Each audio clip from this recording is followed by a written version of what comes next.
It's interesting to me that he's lying about it. I think he's scared. I don't think he realized that he was breaking federal laws when he entered that church and disturbed people in their place of worship, intimidating them and part of the crew that was physically obstructing them. Right. I don't think he understood. And I think now he understands there actually is a real chance that he's going to be in serious legal trouble, especially if he gets charged under that Klan Act, because now we're talking felony. At a minimum, he trespassed. However, trespass is not a federal crime. So what are the odds of him getting charged Zero. For that by Minnesota officials? So it's got to be one of these federal crimes, which means it's likely serious. And we'll see whether or not they have him. It actually is fact specific. They're going to be looking at how much he did that sounded more like protester versus how much he did that sounded more like journalist. But he's lying about his behavior, which is a tell. He went on the crazy podcast of that very angry, weird-faced woman, Jennifer, what's her name? Welch? All she does is yell. Yeah, thank you. All she does is yell hateful things about Republicans, and I guess that's her shtick. Here he is. Listen. He claims he didn't know that he and his cabal were going to a church. Listen for it. It's not one. They said, well, there's this thing happening that they've been sending out flyers for. Perhaps you want to cover this.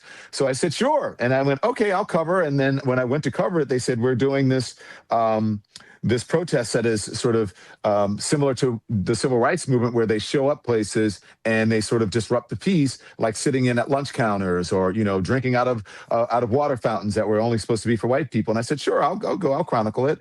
And they ended up at a church. I didn't even know they were going to a church. And they ended up at a church. And so once they went in and did their thing, other journalists started going in, and I went in. So I'm not exactly sure, Jen, how I became the face of it, unless they just think I'm the bigger name, but it's bizarre. And I reported on it. I interviewed everyone there, the pastor, some of the congregants, and the protesters. And that was it. And now all of a sudden it blew up into this big thing where I am the one who is leading the protest, and somehow I'm the agitator here when I'm just the journalist. Okay, let me make a couple points before I play you the soundbite of him before he went in. He didn't. Oh, and I just documented it. No one wanted to talk to him. The pastor made clear, no one wants you here. No one wants to talk to you. Get out. Put your stupid mic away and get out. Yeah. So he knew very well. He wasn't just there. I was innocently documenting. No, you were part of the harassment. You were pushing that mic into the faces of people who did not want you there, and you had no right to be there, and they had every right to eject you. And your harassment continued. But here, as for his claim that I had no idea we were going to a church, listen to him before the protest began on Sunday morning on site, SOT 2.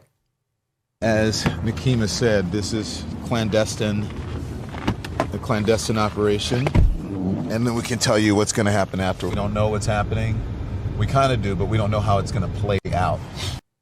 Okay, They're not there yet. We are here. Now, do you think if you just have it, I think maybe if you just have it on the church, but if they see me. On the what, Don? They're going to know. Yeah. No? It just depends. The what? Don't name the location. I'm not naming the location, but I mean, I'm just wondering if you see me. The folks inside see me. Are the congregants really on live instead of in service right now? No, but they'll be like, "Why is Don Lemon here?" Oh yeah, Sunday morning. Sunday morning church. Yeah. Okay, we'll see. They'll be like, well, what else? It's Sunday, and we already said the church. No, we didn't. Yes, you said it. Okay. They didn't name the church, James, but they said repeatedly the church, at the church, the congregants, has the service started. And this idiot let him get away with, I didn't even know we were going to a church throughout that interview. So he's trying to rehabilitate himself by lying, which shows a consciousness of guilt. Right. Almost every crime that is committed gets escalated when intent is involved. Intent, conspiracy, these things are very serious when a person has a plan in mind that is not what they try to make it appear when the event takes place. If a person says, I'm going to defend my household, and they stand outside and they're looking for trouble, and, they make comments and wiseacre comments about shooting people in their houses and so on, you have to be very careful about those things, because they sometimes can indicate intent, and other times just frustration and so on. Look, this was an operation. I mean, it's operation. It sounds like he's in Delta Force. I mean, he's just such he's just such a buffoon. Okay. But the bottom line is, the last person you want to turn into a martyr is this ridiculous clown. Okay, he's just a ridiculous person, and you don't want to turn him into a martyr, but you do want to make it clear something Michael Knowles said yesterday on your podcast that was so right. You have to stand up and enforce the law, and you have to be tough about it. You don't like it? Too bad. You're going to go to jail. Look, our drug problem is killing thousands and thousands and thousands and thousands of Americans. Okay? Our drug problem is our immigration problem. Our immigration problem is a Democrat strategy to stay alive as a political party. You know where they don't have a drug problem? Singapore. They catch you with drugs, they cut your head off, okay, or hang you, whatever they do over there. That'll do it. I mean, that would do it. That would put an end to it right quick. There are times. Look, years and years ago, there's a movie that was written based on a book by George Higgins called "The Friends of Eddie Coyle," and in it, these guys decided they're going to heist a bank or something. I can't remember what the crime was.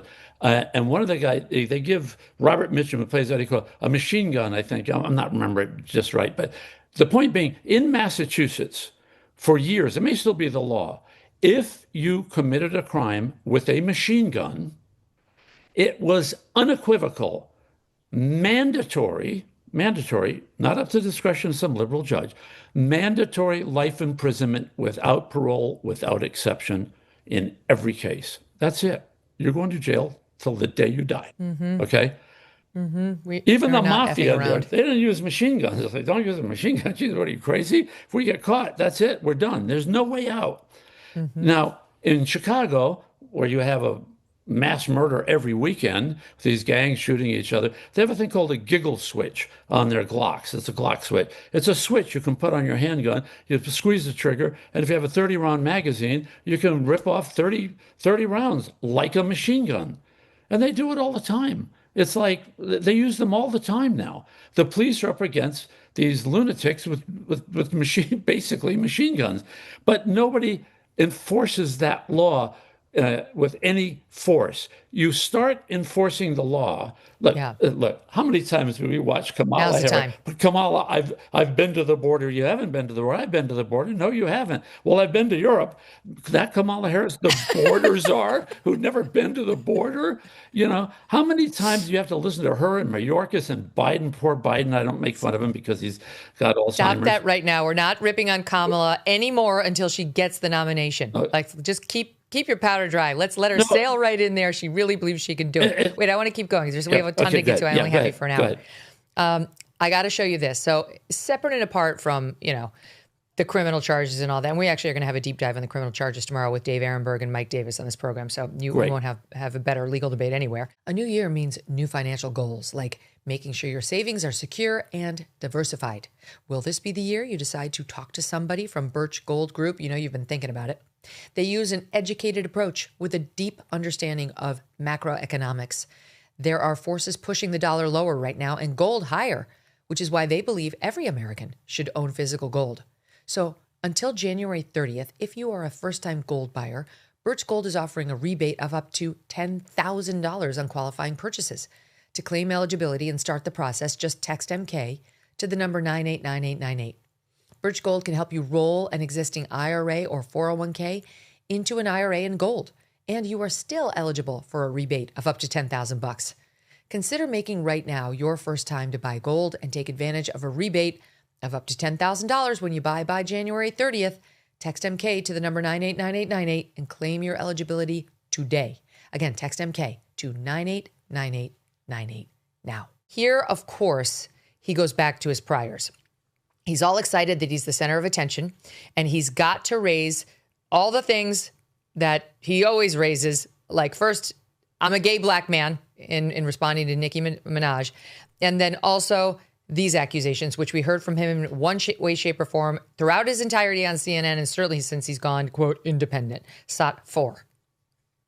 I think that there is obviously there's racism in it. The whole point of it is that they're detaining people on the streets because of accents in the color of their skin, and they're also targeting people of color and black people as well as brown people. So there is a certain degree of racism there, and there's a certain degree of entitlement. I think people who are in the religious groups like that, it's not the type of Christianity that I practice, but I think that they're entitled, and that entitlement comes from a supremacy, a white supremacy.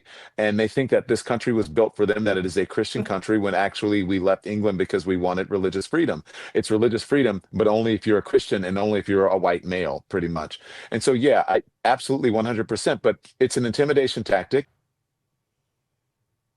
I mean, it's unbelievable. I guarantee you all the people in that church are supreme versus Don Lemon, but I speak of intellect and class and manners. Don Lemon is a bit of a racist himself, if I'm not mistaken. He's always he's literally MAGA coded as if you're white or if you have the American flag. It's like, great. There are a lot of people in my family were white and had the American flag and shed blood for it. My dad had 2 Purple Hearts in World War II, and in the Korean War. I wasn't wounded in the Korean War, but I just took it for granted that Americans have shed blood for more people shed blood in the Civil War for people with black skin than in every war since combined. More Americans died. Look how casually he throws that out there, James. He smears just these people sitting in a church in Minnesota minding their own business. He has no evidence that any of them supports ICE or doesn't. There was an unconfirmed report that one of the pastors may have had an affiliation with ICE. So what? That's it. Like nothing about anybody in the church, all the members who are there, the children, all smeared as white supremacists and not practicing his brand of Christianity. Based on what? Megyn, it's really pretty simple. If somebody's breaking the law or has broken the law, the law enforcement people that we hire or vote for are responsible, are obligated to rectify that. And, ICE in particular has been going after, there was a statistic yesterday that Secretary of Homeland Secretary Noem broadcast to the news, 70% of the people that ICE have arrested so far either have outstanding warrants or have committed violent crimes in the past. I mean, why? Here, I have a friend who's a poker player. He was in a Mexican gang. His last name is actually Irish. He's a great guy. We're friends, and he goes, "Hey, man, dinner at your house is going to be fun." But if you saw this guy, he's got gangbangers. He's one of the greatest poker players. He has 3 bracelets, World Series bracelets. He's a genius poker player, and we've become great friends. He goes, "Hey, man, I hear you're against immigrants." I said, "There's not a single person in the United States who isn't an immigrant, including the so-called, tribes that actually came across the Bering Strait into North America. But, I'm against illegal immigration. There's such a thing as legal immigration. And the people who actually work hard to have legal immigration work so hard to do it. They have to get a lawyer and they study. And then I guarantee you, by the time they get their citizenship, so many of the legal immigrants in this country know more about the Constitution than half the people probably sitting in Congress, certainly the Democrats. Well, though I will say a lot of these Somalis have become naturalized citizens, and now there's a push to denaturalize them, take away that citizenship if they've committed any sort of fraud or crime or welfare fraud, what have you. And I'm totally behind that too. 100%. You don't get to come here, game the system just to get yourself declared an American, just so you can mooch off the rest of us. Get out and stop with the mooching. Here's one more from Lemon. His thoughts on ICE, SOT 6. Attention, ICE. Let me just say something that most journalists will not say. They can't say it. I understand that. But I'm an independent journalist now, so I can't say it. Fuck off, ICE. Fuck all the way off. You are low-life losers. And you feel empowered by your dear leader, Donald Trump. You have never had this position of power before, small person. And you are treating people in an inhumane way, and you don't even understand why, because you're too dumb to figure it out. You are the poorly educated that Donald Trump loves. That's who you are. And you're out there doing his bidding, doing things that are illegal, doing things that are unconstitutional, doing things that are inhumane, like killing someone because you're pissed off. You are fat fuck losers who just crawled out of a trailer park from some Proud Boy meeting, or if not worse. You know who lives in trailer parks? People who have sacrificed their lives or limbs for this country in wars throughout its history. You know, the fat people that he derides and so on. Losers. Yeah, you know, they're working hard. I'll tell you who's really disgusting people are the people who don't speak English with a driver's license in a truck, killing 8-year-old children in crosswalks, drunks, the ones who rape all of these women we see, you know, page after page on X. I look at all these stories about the illegals who are raping and murdering, and well, we can do that where we come from. we can rape 12-year-olds. It's appalling. And when he said regular journalists can't say this, but I can say it. So in other words, there's a special class of journalists. Here's what journalism is about: getting the facts, reporting the facts, and doing it without fear or favor and without bias.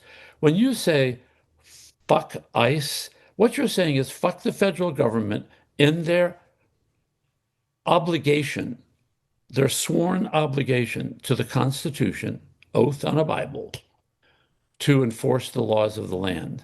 So when he says that, I didn't think it was possible for him to degrade himself any further. He's a buffoon. Thanks so much for watching. If you like what you just saw, hit the subscribe button for more clips and full episodes.